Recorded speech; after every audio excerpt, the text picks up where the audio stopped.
This is Lee Martin. See what I'm saying. This is Lee Martin. I'll see you there. Yeah, I like that one. This is Lee Martin. Tune in to see what I'm saying. Every Tuesday, 7 p.m. to 9 p.m. Eastern Standard Time on RadioNext.tv. Cool Grooves. I'll see you there. We want to welcome everyone here to the See What I'm Saying show. We're live in Indianapolis, Indiana. And on September the 22nd, 2015, well, it's the last day of summer. Yes, it is. And we're beginning the fall season. That's my favorite time of year. Well, I figured you would say something like yes. that. I love fall. Well, I figure you would love the fall. You figured. Yeah. You think you know me? No, I just know when you be falling down with that bottle all the time and getting back up. So I figured fall would be your favorite time of the year. Yeah. You don't remember? Is it that bad? Maybe it's because of the bottle. Okay. But yeah, we want to welcome you all to See What I'm Saying here in Indianapolis, Indiana. We're at the studios of Harold H. Bell. He's our CEO, and we're at 6267 Kaufman Road in Indianapolis, Indiana. And you can feel free to text us today if you have any questions pertaining to our guests that we have today. The text number is 317-709-7747. And we trust that you'll text us with some questions. Once again, that number is 317-709-7747. And we'll be introducing our guests here shortly. But Florence, I tell you, with fall season up on us, we're headed into the Circle City Classic this weekend here in Indianapolis. What is it, 30 years, I believe? Okay, so I hear. Oh, so you didn't see, you hear. Okay. Wow. And Tracy, they have the band and everything. I mean, they have a number of bands, parades, and parades. Yeah, concert, comedy shows. Yeah. It's gonna be a nice weekend. The weather. That's Last year it was cold. Was it? It was freezing cold and windy, very windy. Well, I can guarantee you, some of those hoochie mamas were still wearing those same hoochie dresses they're gonna wear today. Last year, but they will be this weekend. Lord, they might make a blind man see, huh? All right, now, shoot. Now, there's going to be a concert this weekend, too, with that, isn't it, Tracy? Yes, it sure is. And who's in that concert, you know? The OJs. OJs? Cameo. Old Vivian school. Green. Okay, Vivian Green. Genuine. And Life Jennings. They mix in, they call it old school with the new school. Okay. Old school with the new school. It's a cabaret setup, right? Yes. Okay. Well, folks, I tell you, those here in Indianapolis and Indiana, and we'll be having people coming in from all over the country. I think a lot of them are already here. You do? Yes. Why? You think that? The day's just parking Tuesday. lots, I know, but you go to the parking lots, to the mall. Oh, so now you done seen. That's not people from out of town. That's our people out there buying them hoochie dresses. That's what that is. No, the weekend's coming up. The beauty salons gonna be packed. The malls are gonna be packed. No, that's our people. Wow. Look, water bill, light bill, not gonna get paid this week. Oh my goodness, Tracy. Well, she's telling the truth. It is. She's telling the I'm out truth. there with them. Oh, you out there with them, huh? Yeah. You know, I do the transportation, so I see. Oh, okay. So you're transporting this weekend? Not this weekend. Not this weekend? Oh, okay. So I get to enjoy the festivities and watch all the hoochie mamas. I'm sure it's going to be entertaining this weekend. Yeah, I imagine it is. I just hope that, everybody stays safe and just have yourself a good time and have fun. And you'll have more fun than what they did at the Indianapolis Colts game last night. It's such a sad team. They're in a sad state of mind right now. They gotta be. They fumbled on the 1 yard line. On the 1 yard line, I was so upset with that. Yes. Amazing, but they still are coming. And I know people probably wonder now, they supposed to be blind. Now, how he know he fumbled on the 1 yard line? Because the announcer said he fumbled on the 1 yard line. That's how I know. And I really enjoy the announcers when they give you a more vivid description of what's going on the screen and what colors the teams are wearing and things of that nature.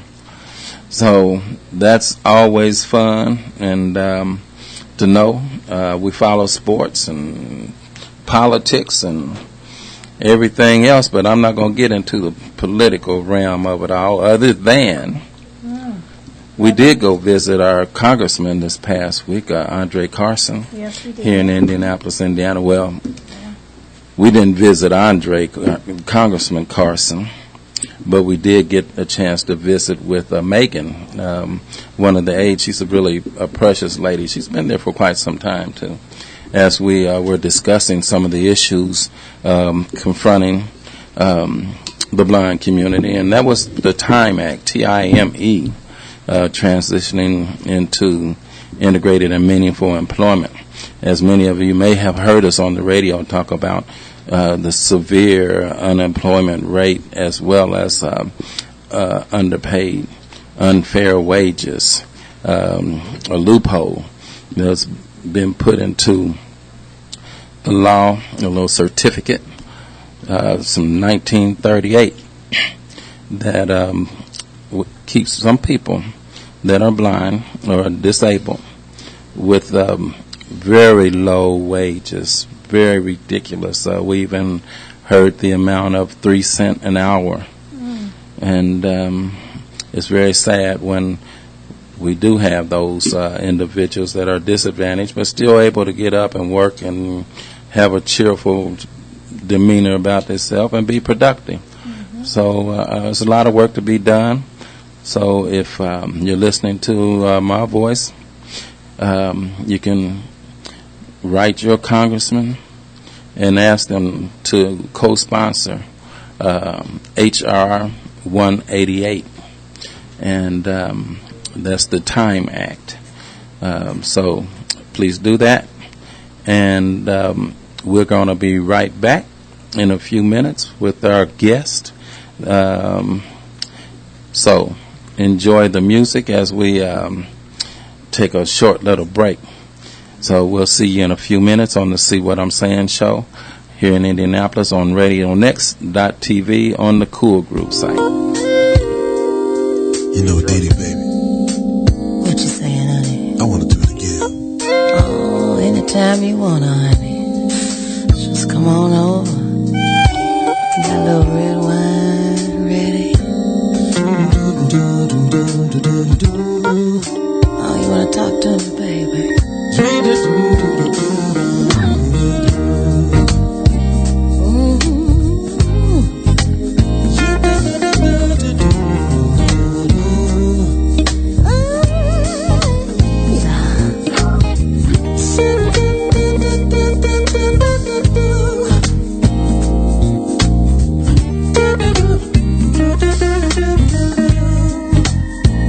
Sometimes the rain grooving when I hear the sound, like you and me, baby,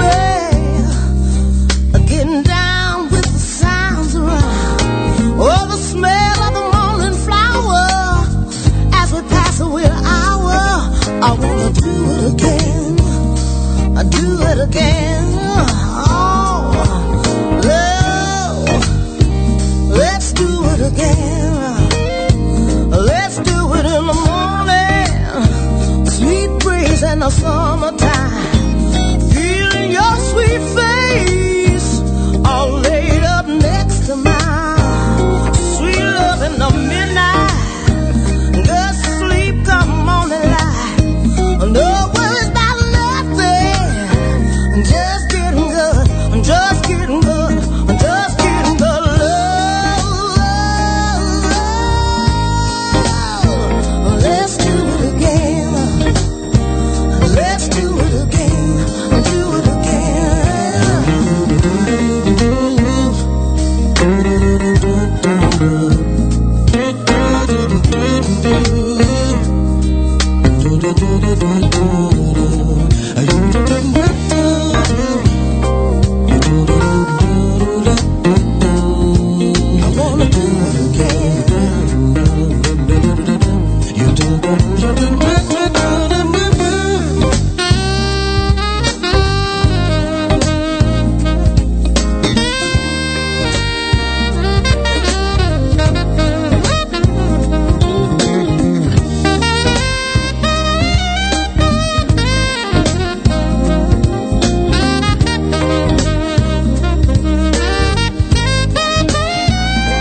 I was bumping into things, squinting, getting headaches. I knew something was wrong when I found out I was losing my sight. Bosma Enterprises answered all my questions about living with vision loss. They were the kind of resource that didn't just have a solution, they had my solution. They developed a plan for me based on who I was, on who I still am. To learn more about Bosma services or make a donation, call 317-684-0600 or visit bosma.org. Bosma Enterprises, navigating blindness since 1915.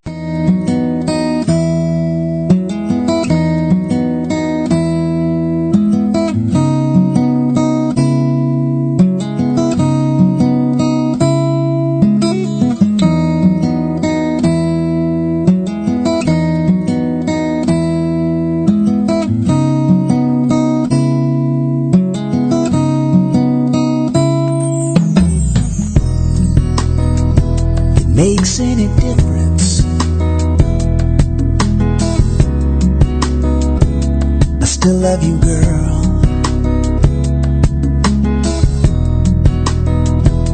You're my weakness.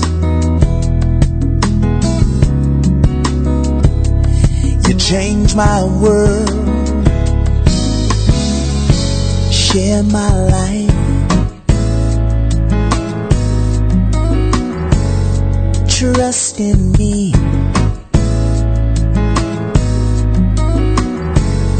You're all I want. Everything I need. Ooh, baby. If it makes any difference, I give you all my heart.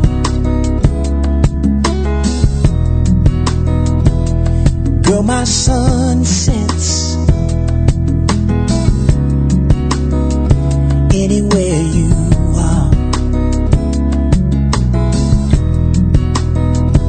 Maybe I'm a dreamer. You're still my queen.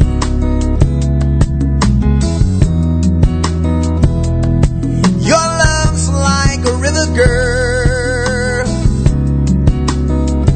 Running right through me. Share my life. Share. Hey girl, you can trust in me. Trust, baby. Girl, you're all I want. You're all. Hey girl, you're everything I need.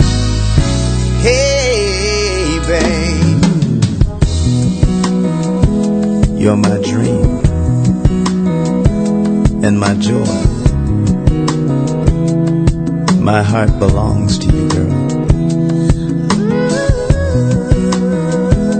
So I sat down one day and I wrote this song. 'Cause I need you in my world. Share my life, baby. Share. Hey girl, you can trust in me, girl. Trust, baby. Me, girl. You're all I want. You're all, baby. I want. Baby, you're everything I need. Yeah, share I really mean it, babe. Share. Hey, girl, I'll give you what you want, babe. Share. Baby. Hey, if you want it, you can have it, baby, it's yours. Listen, I want you right here in my world, here in my life, here in my soul. I want the world to know that I need you, baby. I believe you, girl, I'll never deceive you. Share my life, baby, share my life, baby, share my life, baby, share my life, girl, share my life, baby. Share My Life, that's with Kim. I hope you enjoyed that rendition of Share My Life. It's the epitome of the couple that we have here today. I tell you, like we say, summer is coming to an end and fall is beginning. And what a better way to end summer and bring it in with Tony and Pamela Snur. And you'll see what I'm saying once the show gets into the meat of it. And at the end, you'll be very well inspired by a couple that are friends, family, and true activists. In, I wouldn't just say the blind community, I mean, they're just activists throughout our society. And it's our blessing to have you guys on the show with us today. So welcome, Tony, and welcome, Pam, to the show. And how's your day been today? Busy. Busy. Yeah. Yes. Very. And you will find out how busy their days are, because this is a very well-structured family, couple, and I'm just, as they might say, tickled pink to have you here on the show today. You know, that's a whole lot of tickling. So, Pam, welcome to the See What I'm Saying show. And I know co-host Flo really worked some miracles to get you here. But I'm glad you understand Thank you, Pam. the necessity of sharing you guys' reality. Now, tell me something, Pam. Were you born in Indianapolis? No. Oh. No, I was born in a little tiny place called Clarksburg, West Virginia. Clarksburg, West Virginia. I'm from the hills and the hollers. I've never heard of it. Well, that's serious. She didn't heard of it. I want to know, what's the population there? I don't even know anymore. It's tiny. We actually lived in a holler, so there you go, up in the hills and the hollers. So that means you holler. Doesn't mean you holler from. Yeah, you can holler from one end to the other. Okay, so West Virginia. So what brought you to Indianapolis? Okay, well, it's kind of a story here. My dad was a coal miner, and he was on his way to work, and the coal mine exploded, and he lost all of his friends that were in that mine that day. And my mom told him, "You're not going back in." So he actually had a brother that lived in Indiana, so he came here and got a job at the steel mill in Kokomo, Indiana. So we moved from West Virginia when I was about 8 years old and came to Indiana. So that's how I got here, from West Virginia. Okay. Wow. Coal miner's daughter. Yes, I am, yeah. Wow. So, I mean, that impact on him and had to be tremendous to be a survivor after losing so many of his co-workers. Man. Yeah, he actually, every time we would go back home to West Virginia to visit family, he would always stop. They had a coal miners set up for it. You know, everybody could come, a memorial for them, and we would always go there because, you know, it was my dad's friends. And so, yeah. Wow, so do you recall what age you were? When that happened, I was like 7 or 8 years old. Okay. Now, transitioning seems like it's always been a part of your life. Yeah, and, that's one thing you got to be sure of. Change. Change, that's right. And what it says, everything must change. Nothing stays the same. All right. Yeah, just like Sammy knows, the young becomes the old. That dude is old. There you go. He could not wait for Sammy to come back. Yeah, I just want to welcome Sammy back to the show.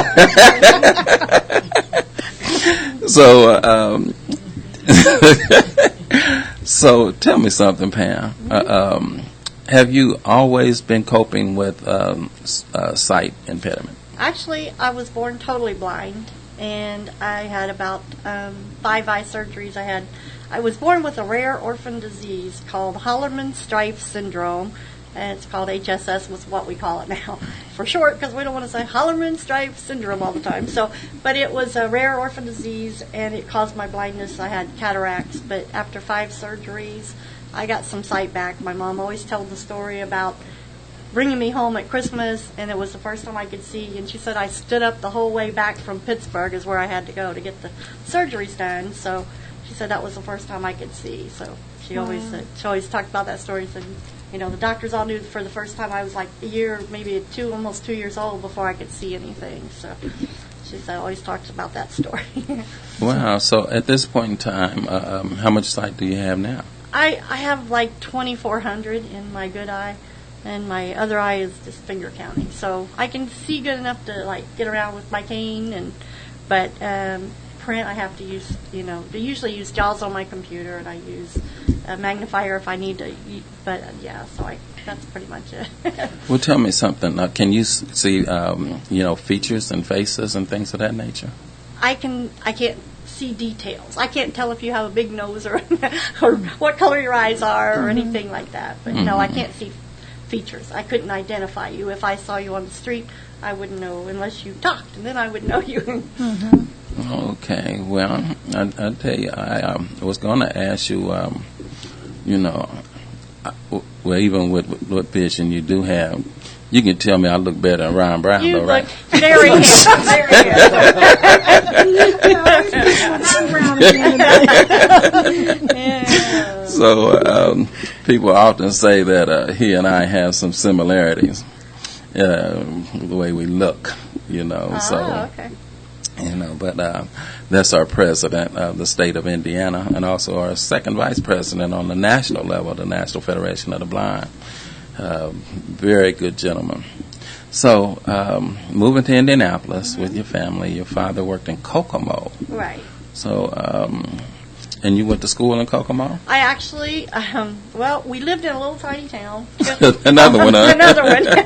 Called Miami, Indiana. Which most people have never heard of. I've heard of Miami. Have you really? Mm-hmm. This is Miami, Indiana, and there's really nothing there but a few houses. But so I grew up mostly in that town, but I went to the Indiana School for the Blind most of my life, and then I did go after the end of some of in 10th and 11th grade. I went to in high school. I went to Mechanic-Wall High School, which is up by Miami, Indiana. So I went there for a while, and then took some college at Ivy Tech, and then I went to my other training in Chicago. So it's pretty my education there, and in Hadley now. Okay. We're going to talk about Hadley a little bit later, because I've got some questions about that. So, yeah. So go ahead. You go ahead. You say you went to Ivy Tech for? I did. I was going to go into social work because I wanted to help people, and I thought, with all the experience of my life, I have some insight into helping. So, but I actually met Ron Brown, and I started working for him as a vendor, and he was telling me about the Randolph Shepherd program, and he said, Pam, I know you want to be a social worker because you want to help people, but he said a lot of times when you're a social worker, you do a lot of paper pushing, and you don't make the money that you think you're going to make, and you have to get a master's degree, and so he's like, you should go into the vending program. It's a really good time. So that's kind of, he talked me into doing that. Okay. And how long has it been since you first started? Wow. You're going to really make me feel old now. I've been in the program for 28 years. Wow. So I went to Chicago for 6 months before that and got my training out of Chicago, and then I came and started my location. I got to take the weekend off, and then I started to work Monday. Well, tell me, while you were at the School for the Blind, now were you residents there, or? Yeah. Okay. Yeah. I actually went to Romney School for the Blind in West Virginia the first year when I was about 8 years old, and that was really a long way from home. So I got pretty much parents there, and they take you and they leave you because at that time the superintendent was blind, and he said the best way to have kids adjust is to let the kids stay there for a while. So they dropped me off and didn't come back till Thanksgiving, which at that point, you're so small, you don't realize that they're doing what's best for you, but, it's like, felt like you're getting dropped there forever, but no, it was great. I loved that school, and then when I came here, I got to come home like once a month here, so it was a lot better. So tell me something. When was it a difficult time for you as a child going to the blind school, and how often did you go home? You know what? It was a difficult childhood because of some of the other issues that go along with Hallerman-Streiff syndrome. It's not just the blindness. It was okay to be blind in a blind school, but if you had some other disabilities, then kids are like kids, Kids can be cruel, and some of the kids were. But you know what? It made me tougher and stronger. So, for that, you just got to go with it, But yeah, it was kind of hard. But, like I said, it made me stronger, so. Adults can be just as uneducated and cruel, too. Yes, they can. Particularly when we get to looking at those in decision-making positions that knows nothing about our condition, but still is in denial of injustices placed upon us in our society. So they're still cruel, but it's up for us to, like you did as a child and as an adult, overcome. And you're still overcoming. And we're going to talk about how you continue to overcome here in a few minutes. We're going to be taking us a short break here. And I got a text message that says, "All right now, Lee, the Browns are listening." That's funny. Oh, shoot. That wasn't me. That was Tony. Tony with his soul voice. So we'll be right back on RadioNext.tv on the Cool Groove site. See you in a minute. Oh, okay. Are we off? Hold on a second.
looking so outraged, and they tell you so.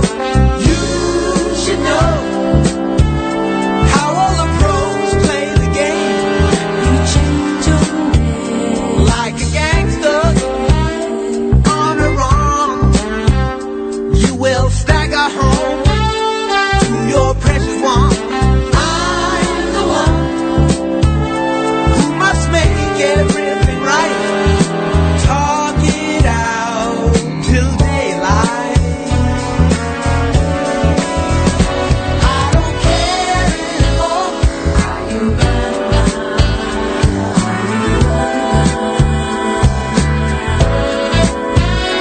break away just when it seems so clear that it's over now? Drink your big black hound and get out of here.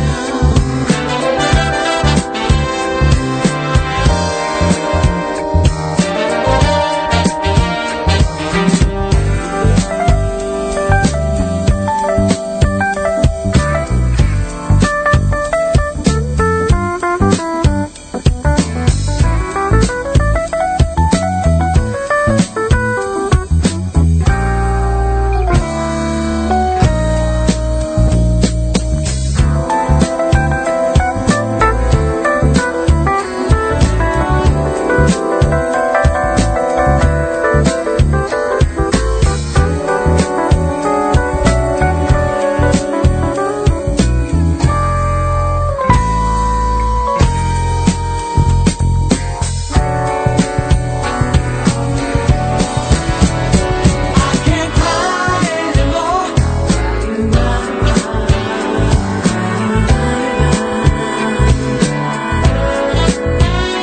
Break away just when it seems so clear that it's over now. Drink your big black cow and get out of here.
I am a blind vendor, and one of the things that I truly miss is reading Vending Times magazine.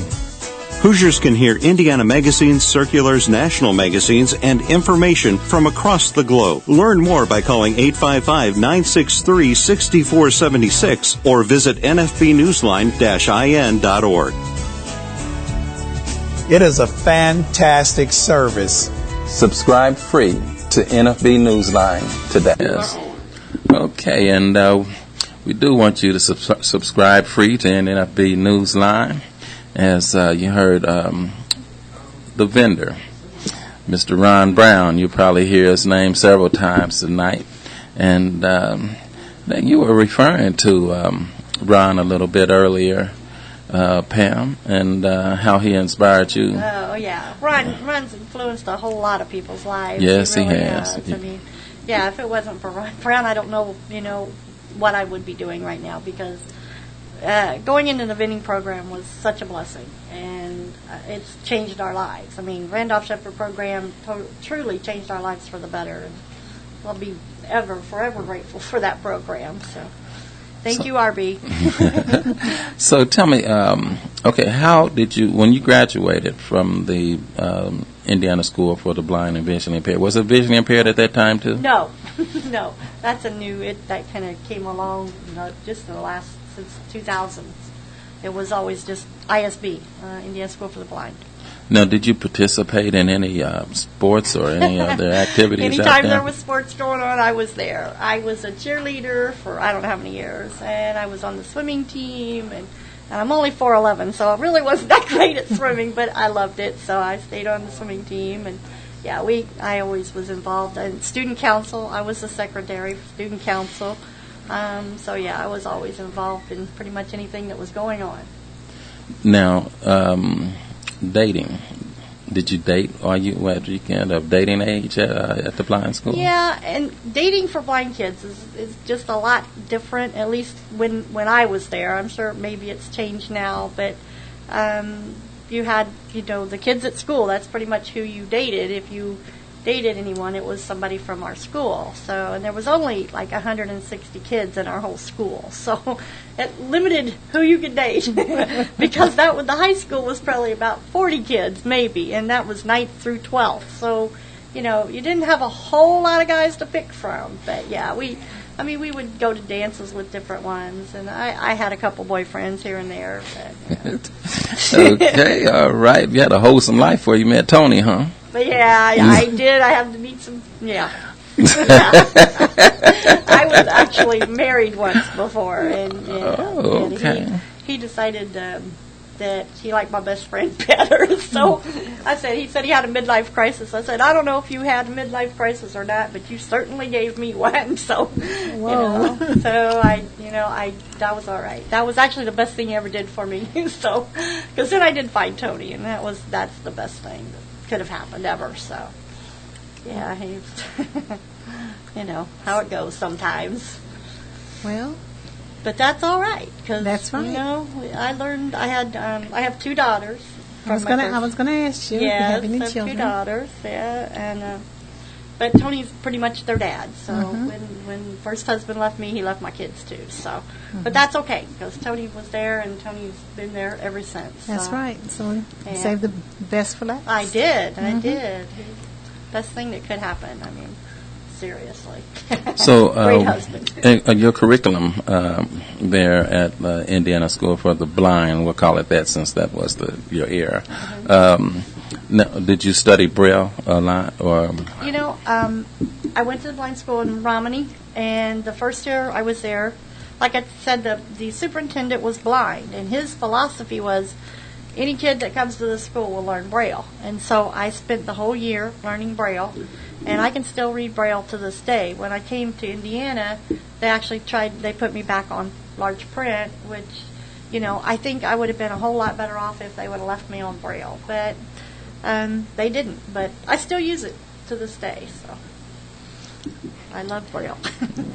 It's a great thing to have. It's a great tool if I ever need it, and I do have an eye disease that could make me lose my sight. It hasn't at this point, but I have uveitis, which acts up every once in a while, but so far steroids have been able to control it. But if I lost my vision all the way, I would at least be able to read. And so I'm thankful for Romney School for helping me learn Braille. So can you tell me a little bit, now the condition that actually caused your blindness at the beginning, is that something that the doctors would think would... Well, it was what they call congenital cataracts. Okay. And so the cataracts are gone. Of course, when you get older, sometimes you can get a different type of cataract that could come back. But right now, my vision is stable. But like I said, I have uveitis, and when that attacks your eye, it can be very painful, and it's like kind of like an inflammation inside your eye. Your eye swells, and it's very painful. But it usually, like I said, steroids. At first, they didn't think, they thought I was going to lose my vision overnight, but it had happened to other kids that I knew about, and so. But then IU had started working with steroids, and that's really helped save my vision to this point. So, you have 2 children. I do. And were you introduced into the BEP, Business Enterprise Program, prior to meeting Tony? No. Okay. Here's what happened. I met Tony at a National Federation of the Blind convention. Imagine that.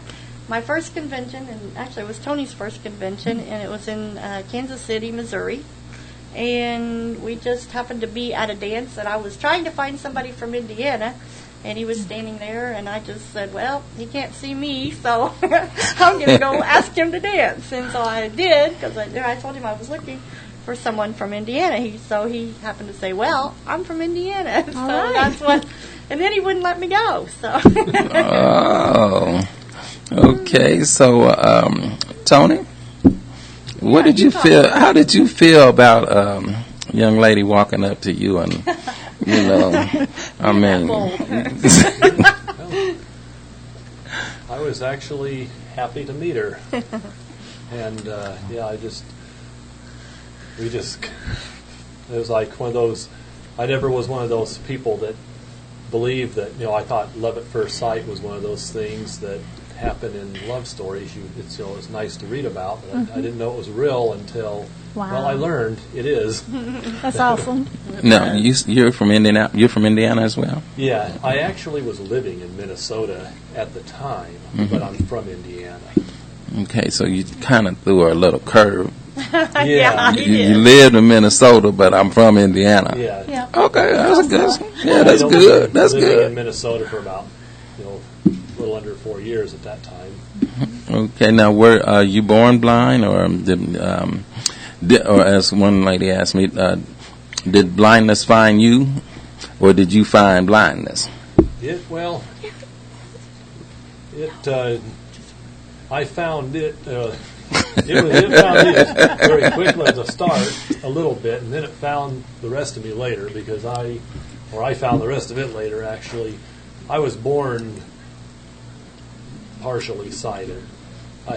When I was real young, I had like 2200 vision in both eyes,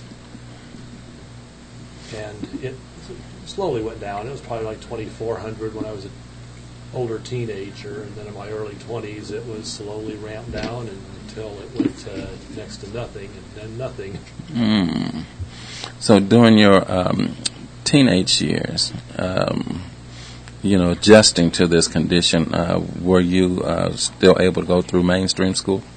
I actually went to the Indiana School for the Blind. Most of, other than my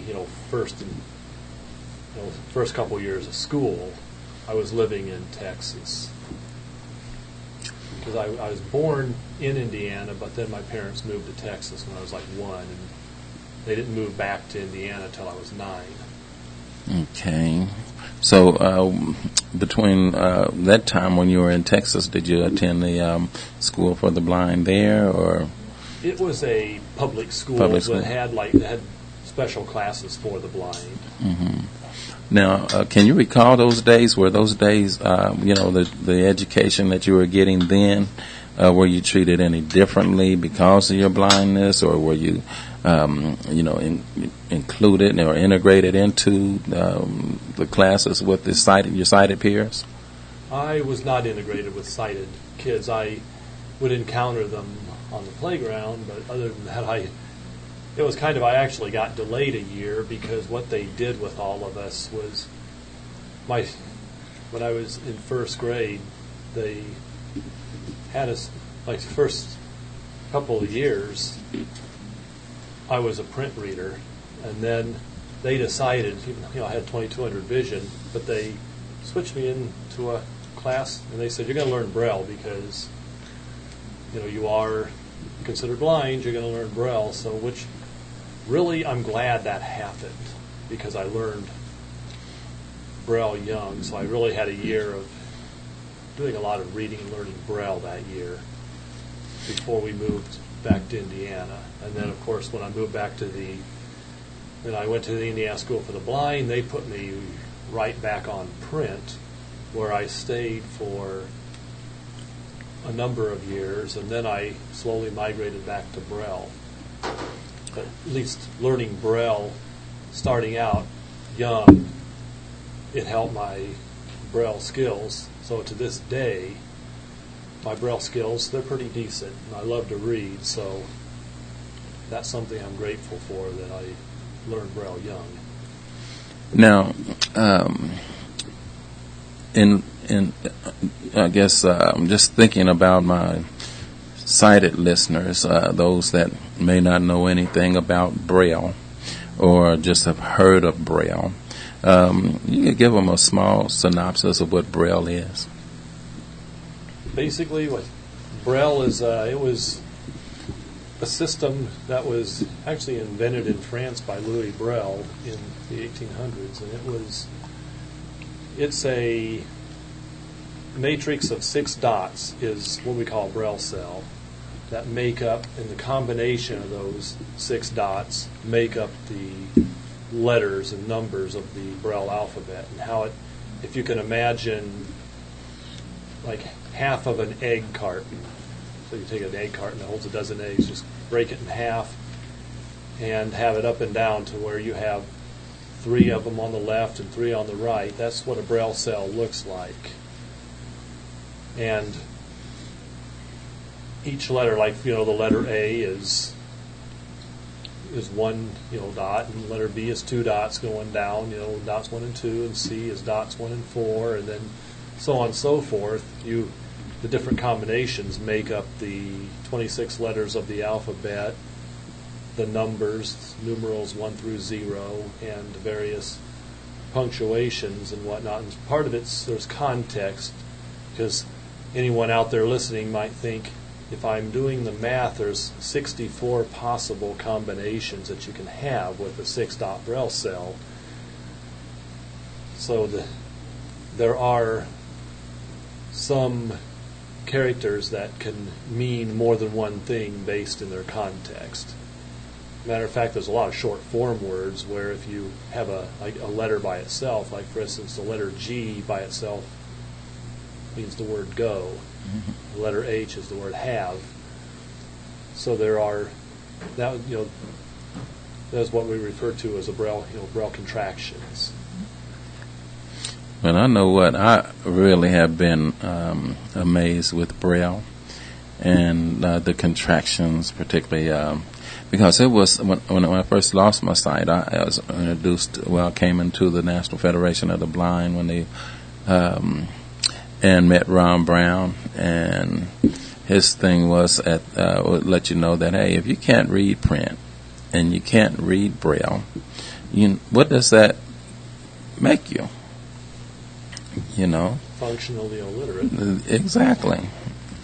So I kind of was like, what is he talking about? I'm not illiterate. So it helped inspire me to Braille.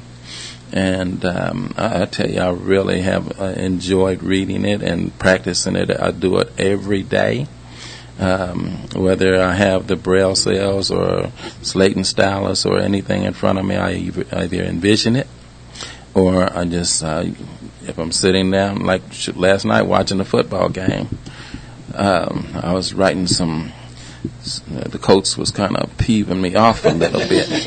So I went into some of my other type of Braille language, and but, it can be very fun and very encouraging and very helpful. As the National Federation of the Blind says, Braille readers are leaders. That's true. And for anyone out there who's thinking, well, with all today's technology, some people think technology has made Braille obsolete or past tense. It does not. If anything, some of today's technology makes Braille more relevant than ever. I'm glad you said that. I'm glad you said that, because I was wondering about that. That's a lot of the speaking devices are very handy, but there's also a lot of technology that makes Braille a lot more accessible as well. And there's time and place where it's much better to read something, actually physically read it, than actually listen to it. Mm-hmm. And that's very important. It's vital that people understand that, because we might wake up one day and all this technology will be in the hands of the Chinese. They're Braille. So we must hold on, and we must continue forth and educating our youth and educating our adults and ourselves with Braille is very important to me.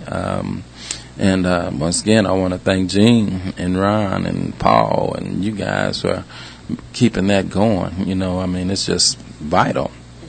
You know, and I'm understanding that for a child that's losing their sight, to be introduced to Braille where they can be more proficient at it. If they're around the age of 7 and 8, is that true? That's when they can basically, you know, grasp most of that and not have to wrestle with it and be more proficient as an adult? Yeah, it's true, because just same thing, if you had an adult, because there are some adults sighted adults who have lived in some very remote areas who never learned how to read until they were adults, and it takes more effort for them to learn to read print. So what ends up happening, there's a lot of blind people that might lose their eyesight later, like where you say they found blindness later on, and then they try to learn Braille, and so some people think, well, Braille is so much harder to learn